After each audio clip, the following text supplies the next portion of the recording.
Antes,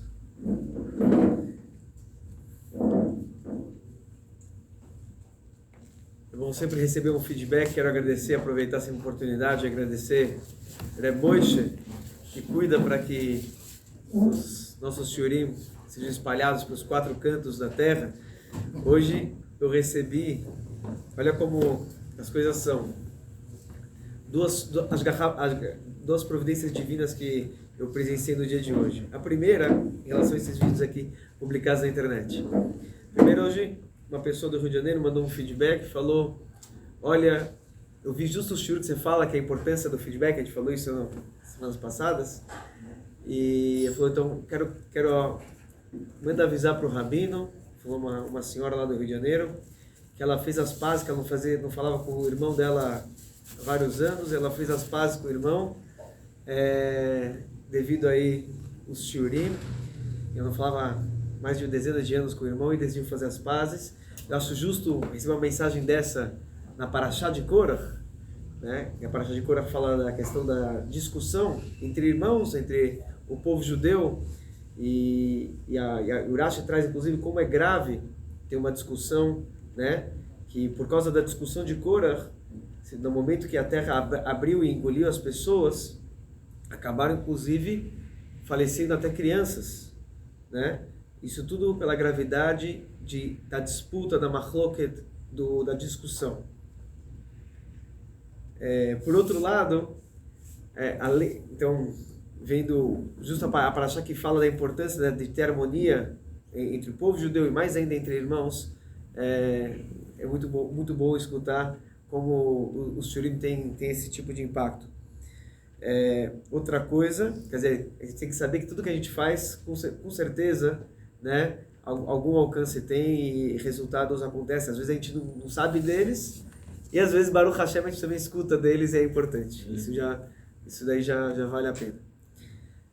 Fora isso, a pessoa que mandou também sobre essa notícia, ele falou: quero aproveitar, acho que você tem que contar uma história que eu gostei muito de escutar. Ele mandou para mim um áudio de uma história que ele escutou que tem a ver com Gimel Tammuz. Ele escutou uma história do Rabino Levi Garelli quando ele era pequenininho.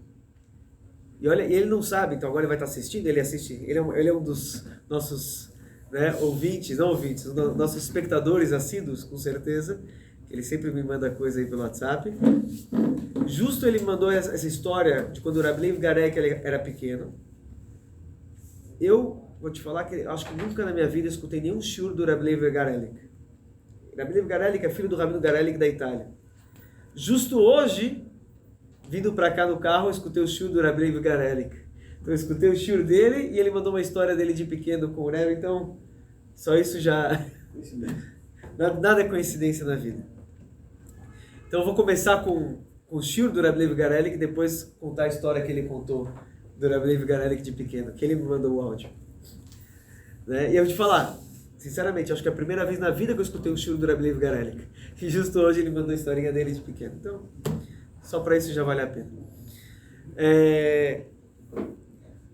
O Rabbi Levi Garelli, no seu shiur, ele começa com uma história, a famosa história que o Rabino Shochat, uma vez, ele foi convidado para dar um shiur num lugar que ele falou: eu vou dar esse discurso, lá vai ter pessoas também judias e não judias, que era um ambiente bem aberto, né?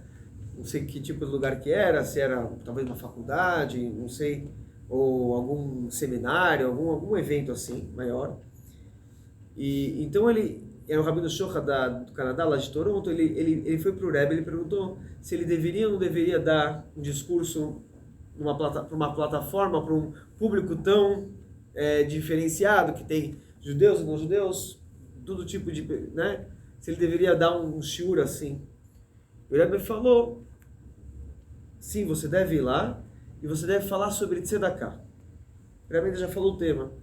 Ele entendeu, ele imaginou, Tzedakah o quê? Tzedakah é um assunto universal. Então ele pode falar isso para todo tipo de público, né?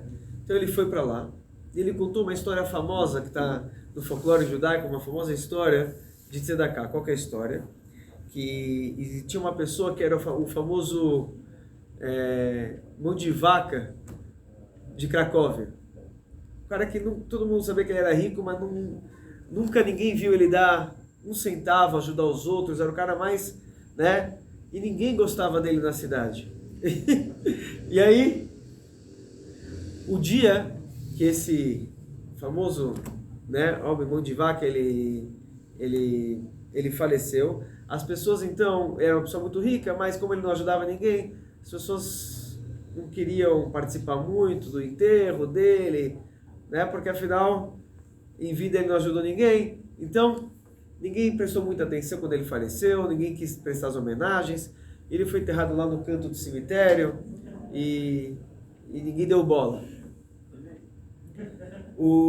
Só que chegou a primeira sexta-feira após a morte, né, desse homem, e as pessoas foram comprar as coisas para o Shabbat, fazer as coisas, e aconteceu uma coisa muito interessante na Cracóvia. Quando todo mundo ia fazer as compras para o Shabbat e tudo, lá no mercado, tinha um mercado, as pessoas que não tinham dinheiro, tinha um negócio assim, os caras que vendiam, né, todas as coisas para as comidas na feira, eles falavam, isso aqui pode ficar, se você não tem dinheiro para pagar não tem problema, tá na conta, e davam para as pessoas mais comida no Shabbat, falavam, isso aqui tá pago, pode levar.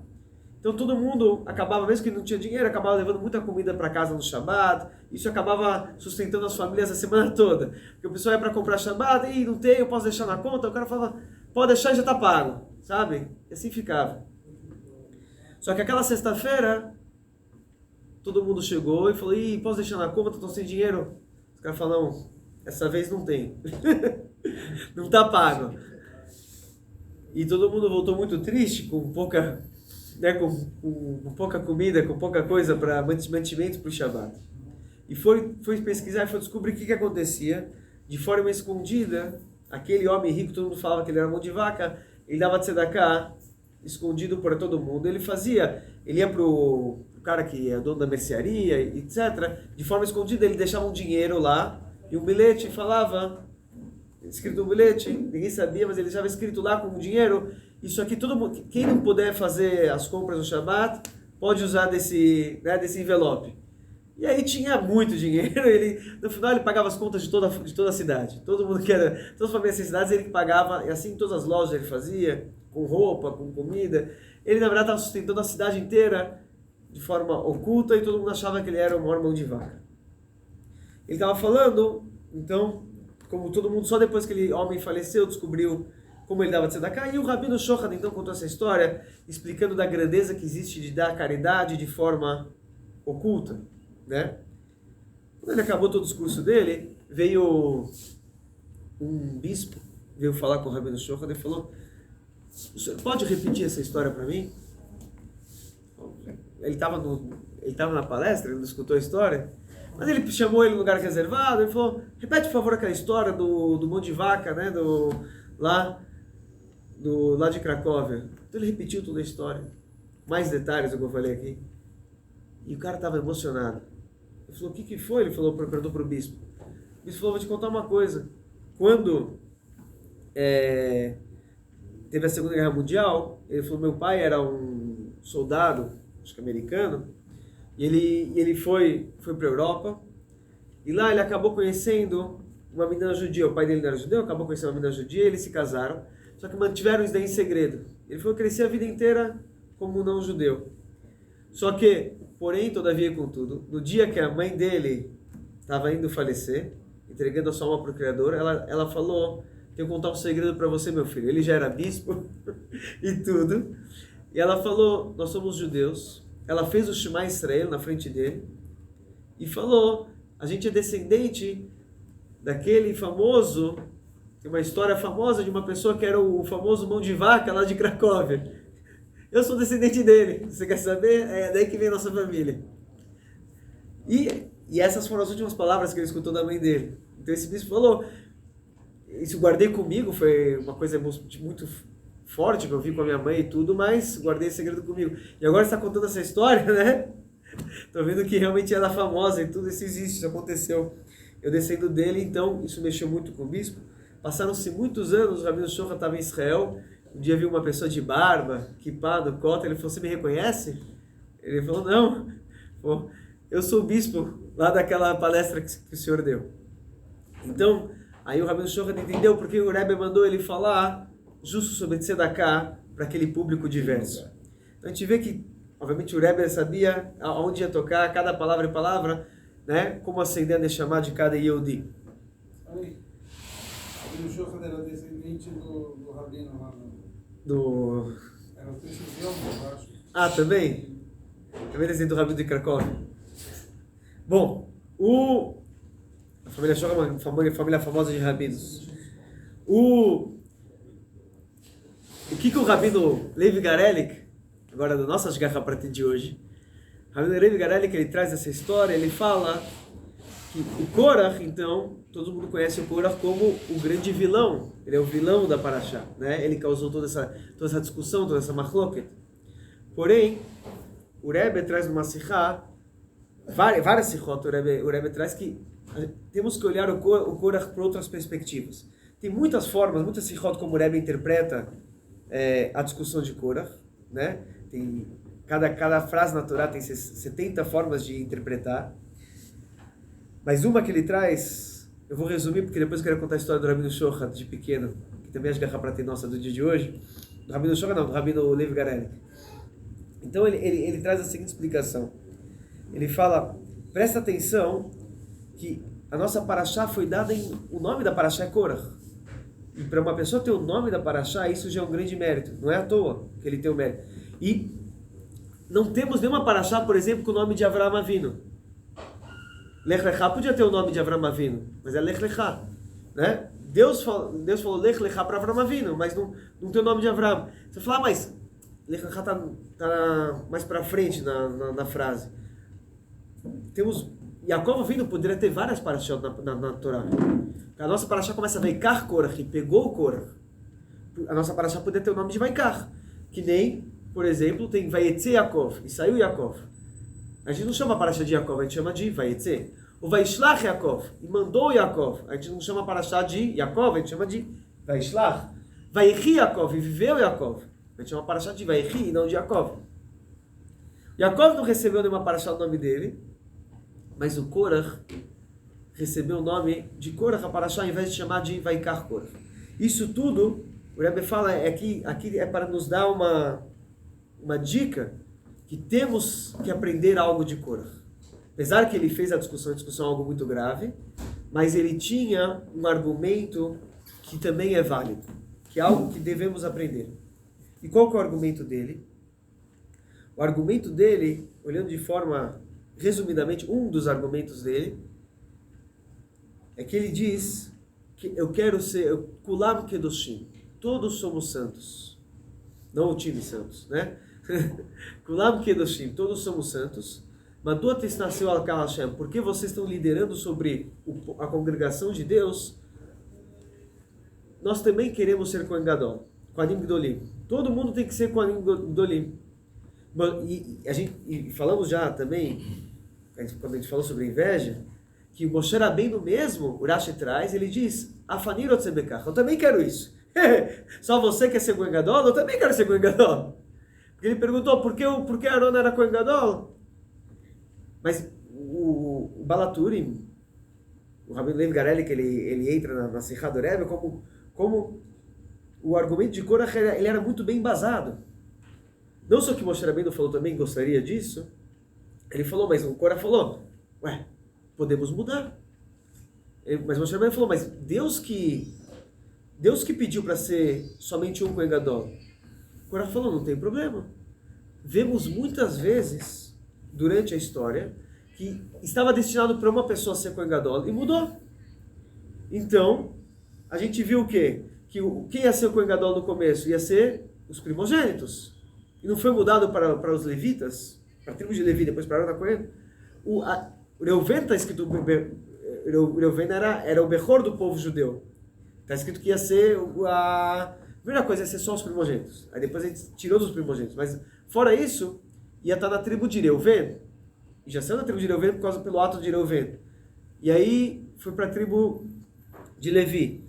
Dentro da tribo de Levi, Moshe Rabbeinu talvez tem uma ideia que diz que Moshe Rabbeinu ia ser, da família de Moshe Rabbeinu que ia ser os Kohanim. Mas quando Moshe Rabbeinu discutiu com Deus por 7 dias, né, quem deveria ir resgatar o povo do Egito, Deus falou, não vai mais ficar com você o sacerdócio, vai passar para o seu irmão Aaron. Então o Korah falou, você vê que várias vezes Deus mudou quem seria o Cohen, a família que ia ter o mérito de ter o sacerdócio. Então podemos sim pedir para Deus para que todo mundo seja Cohen. Tanto é, ele falou, não é só que a gente está pedindo algo que não está embasado, porque Deus mesmo falou. Aqui tem uma coisa interessante. Deus ele falou na hora do Har Sinai, na hora que ele entregou a Torá, Deus ele falou, o Bechai Aminu Leolam. Em você, Moshe Rabbeinu, todo mundo vai acreditar. Porque todo mundo vai ver, o Maimônides ele traz, que a nossa confiança em Moshe Rabbeinu, ela não vem porque Moshe Rabbeinu fez milagres. Agora, a nossa paraxá, um dos maiores milagres que Moshe Rabbeinu fez foi de abrir a terra para engolir o Korah e a família. Mas Moshe Rabbeinu ele fez muitos milagres. Todos perguntam como Korah ele discutiu com Moshe Rabbeinu. Mais ainda, o Maimônides diz que a nossa crença em Moshe Rabbeinu não é pelos milagres. É muito além dos milagres.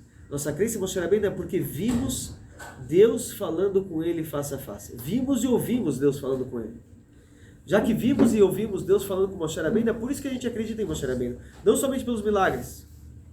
E sim, principalmente porque a gente viu, nós somos testemunhas que Deus falou com Moshe Rabbeinu. E Deus fala, na introdução, antes de conversar com Moshe Rabbeinu, está escrito na Torá, que eu vou aparecer diante de você, vou falar com você, e aí, e vão acreditar em você eternamente. Korah estava lá. Korah estava lá presente.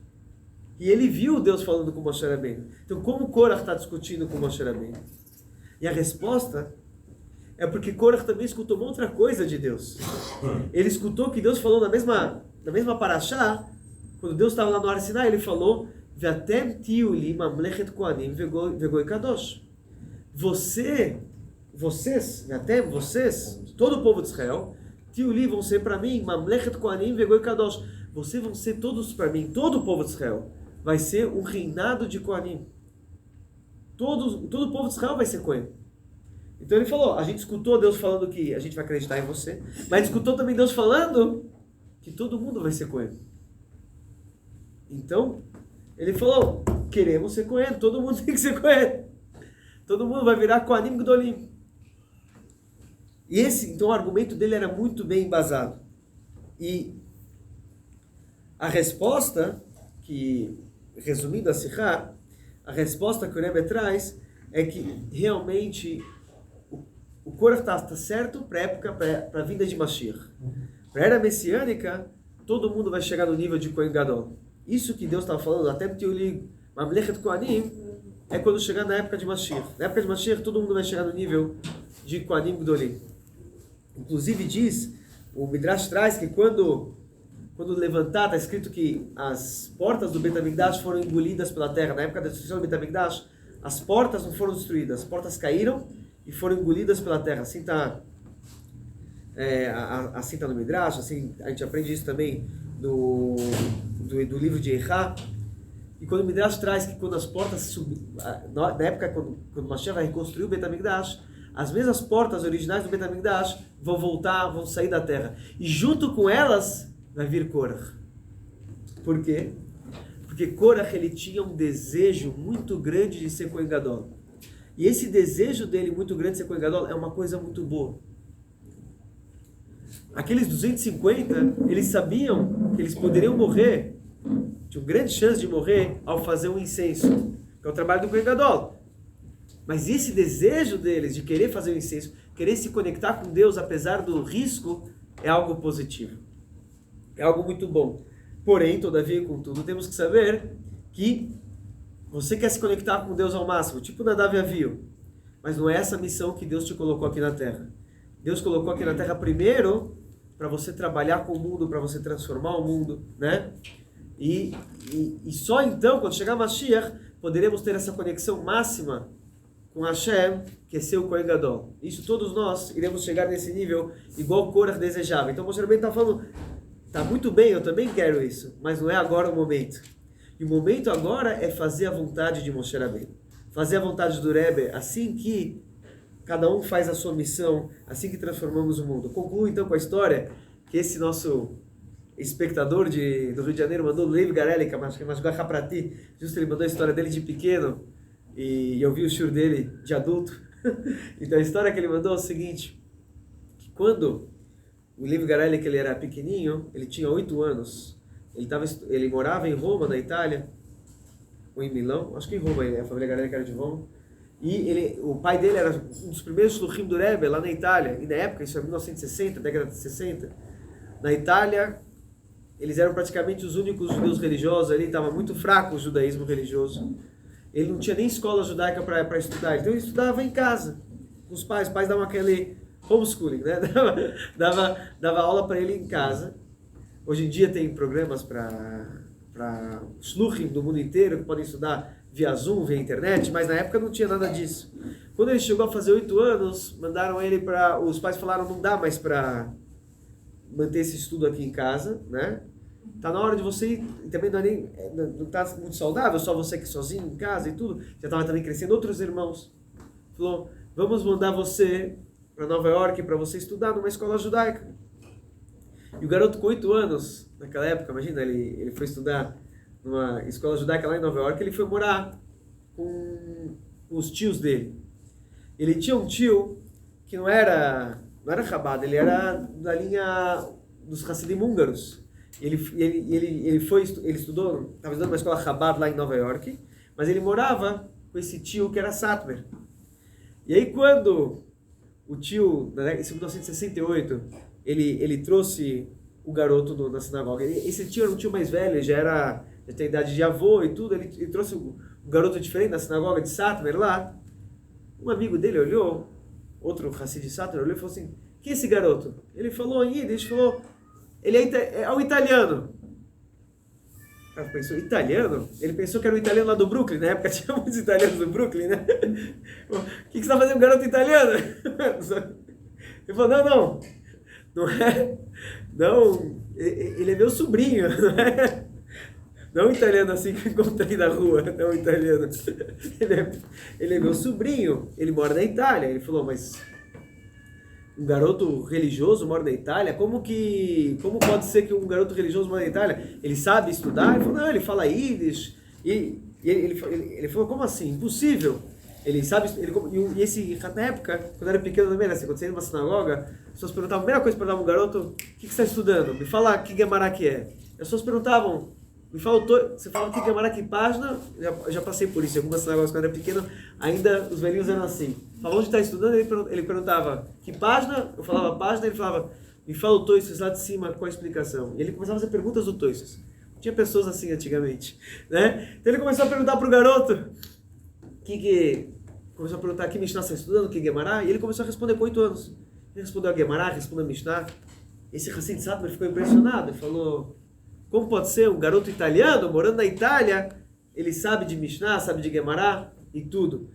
E ele falou, isso não é possível, porque o Rebbe de Satmer, ele tinha feito um decreto, justo naquela época, o Rabbi Yoli de Satmer ele fez um decreto, que todo mundo de Satmer somente poderia morar em Williamsburg, era proibido sair de Williamsburg, não podia viver fora de Williamsburg, porque fora de Williamsburg é muito perigoso, tem que viver lá em Williamsburg. Mas aí o Williamsburg começou a crescer, começou a ficar muito caro, né? Todo mundo só lá no Williamsburg podia morar fora, e então o Rebbe fez um decreto, o Rabbi Yoli Satmer, já que não dava mais para viver só em Williamsburg, estava começando a crescer lá, a área que ele delimitou, ele falou, o máximo que pode viver fora de Williamsburg é 18 minutos fora de Williamsburg. Aí os Hassim perguntavam, por que 18 minutos? Ele falou, tem a lei de Hametz em Pesach, que, né, que se passar de 18 minutos, a massa vira Hametz. Então, se está 18 minutos longe de mim, longe do gueto, pode virar Hametz. E aí então, ele escutou o tio dele falando para esse Hassid, o Rebbe de Satmer, ele precisa estar 18 minutos de distância de vocês, senão vira Hametz. O Rebbe de Lubavitch, ele falou essa frase. O Rebbe de Lubavitch, ele está sempre mitasek, ele está sempre mexendo com a massa dos Hassidim dele. ele está sempre em contato com os Hassidim dele, não importa onde eles estejam no mundo. Então a massa, se você está mexendo na massa constantemente, a massa que está parada por 18 minutos, ela pode virar Hametz. Mas uma massa que está constantemente sendo mexida, ela nunca vira Hametz. Então ele falou, o Rebbe, o Hassid dele pode estar na Itália, mas ele está constantemente sendo movido pelo Rebbe. Então ele nunca fica Hametz. Aí, ó, meu de hoje. Vamos abrir aqui. Alguém tem fácil aí, meu? Onde estamos? Aleph, isso. Rosh Chodesh Tammuz. Messirus Nefesh HaReuyo Livnei Torah Hu Kediv Razal Odom Kiomuz Boel. O alto sacrifício que as pessoas devem ter para o estudo da Torá é como fala, que está escrito nos Ramim dizem, no Pasuk fala, Adam Kiamut Bayoel, que a pessoa, o homem que vai morrer na tenda, o que significa isso? Ele tem que literalmente se sacrificar na tenda do estudo da Torá. Ele tem que se sacrificar todos os seus prazeres nos assuntos mundanos. Que a filho dvorim klei erech betanug oilom moinim vehem milhões mosor venosson beoile shetoire. Mesmo as coisas, por menor que sejam, de prazeres mundanos, isso pode impedir, atrapalhar que a pessoa se dedique por completo na tenda do estudo da Torá.